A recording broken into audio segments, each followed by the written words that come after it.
আপনাদের লোক ভাই। আচ্ছা শুনেন, এইখানে থাকেন না, নিয়ে যান যান। আসসালামু আলাইকুম ভিউয়ার্স, আজকে জুয়েল ফরজি ভাই ও আমি রাত্রবেলা ডিনার করে বাসার উদ্দেশ্যে ফিরতেছিলাম গুলশান একের উদ্দেশ্যে।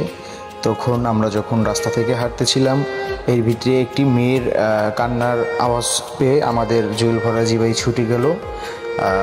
তার কাছে বিভিন্ন কোশ্চেন করে জানা গেল তাদের সাথে তার মা ছিল, মেয়েটির দাদি ছিল, সে হারানো গিয়েছে, তারা খুঁজে পাচ্ছে না।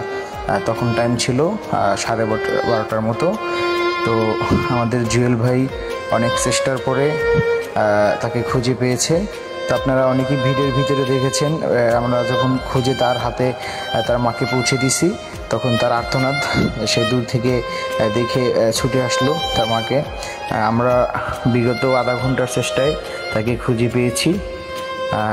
আসলে ভিডিওটি আপনাদের সামনে উল্লেখ করার উদ্দেশ্য একটাই, রাতের আধারে আমাদের এই ঢাকার শহরে এরকম অনেক অলৌকিক কাহিনী ঘটে যায়। সো যার যার দিক থেকে সবাই সবার পাশে থাকবেন, সবাইকে সহযোগিতা করবেন। ধন্যবাদ। আপনার লোক শিওর শিওর। যাই হোক, এখানে আমরা হাঁটতেছিলাম, আমি আর ভাই ডিনার করে বাসায় ফিরতেছিলাম।